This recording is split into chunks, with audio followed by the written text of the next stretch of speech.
Hello everyone, it's Kathy here and I hope you're having a wonderful day. Today I'm going to share with you how to create a pom-pom using a cardboard template, which is really easy to make. First of all, you need some cardboard, a cup, pencil and something small, and I've selected a glue stick. So to begin with, what you need to do is first of all trace two large circles, and I'm using the plastic cup to do that and my lead pencil. And to create the smaller circle, I'm using the lid of the glue stick and I'm placing it inside one of my traced circles, and I'm using the lid because it's easy for me to visualize the center of the circle. With some sharp scissors, I'm going to separate my circles and then I'm going to cut them out.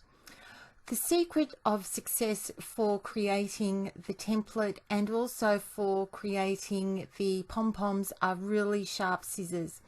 This is my third attempt at creating this video because the scissors I used in my previous filmings weren't that sharp, and I wasn't that successful. So I'm just finishing off here, just cutting out my exterior circles, and now I'm about to start cutting the interior circles. So what I'm doing now is I'm just cutting out two insertions and very slowly just rotating my circle and just taking small snips because I want to keep a rounded shape as much as possible. And by taking small snips, it helps me to keep a rounded shape for my circle, and I'm trying to keep as close to the line as much as I can. And what I'll end up with is like a C shape. And what I'm going to do next is I'm going to place this on top of my second circle and trace around it with a pencil, and then I'm going to cut that out so that I have two circles which are shaped the same. And you'll see that I'm going to cut that out, and I'll have two discs which are the same shape, and that will form the template that we'll use to create the actual pom-pom.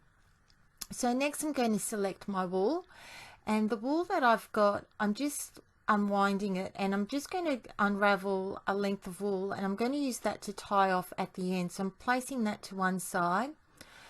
Next, I'm going to place my two templates together, and then I'm going to start wrapping, but you don't start wrapping right at the edge. You just leave a little gap, and then you slowly start wrapping and you work your way around.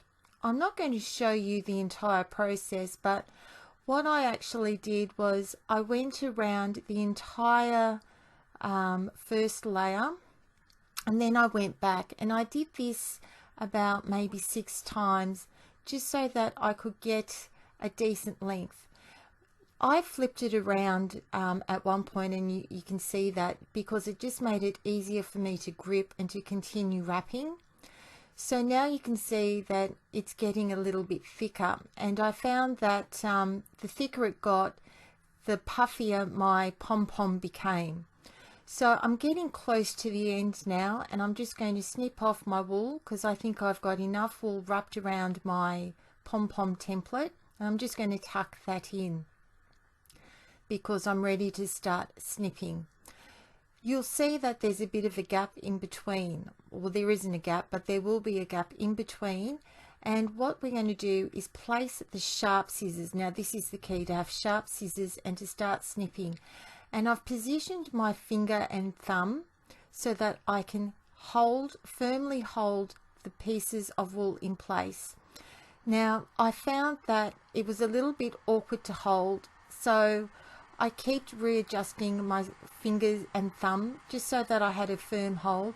And then what I discovered, that if I turned it around and started snipping from the other end, it was easier for me to manage holding all the pieces while I was cutting the wool, because this is what forms the pom-pom. And then I was able to continue my way across.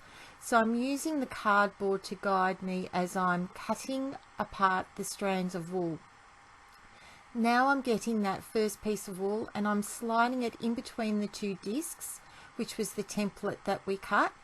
and I'm sliding it through in between those two pieces, and then I'm going to tie a knot. So I've got all my wool in place, and very carefully I'm going to tie a knot and pull it tight to hold everything firmly into place. And just to make sure that nothing moves, I'm going to slide it back in between the two discs and tie a second knot. And what I discovered was, as I was doing this, I missed some pieces of wool, and you've still got a chance to snip anything that you may have missed, because the wool that you've got tying it into place is keeping everything steady, so you won't lose everything. So I'm just cutting things apart, and there you've got it. You've made your pom-pom. Now this is the chance that you can do to make and shape your pom-poms. So with a smaller pair of scissors, I'm just cutting away just a small little bit at the ends, just to shape things to make it more round, and you can make it as big or as small as you wish. So I'm just looking for obvious strands that look like that they're poking up, just to make it look more rounded, and that will give it its shape.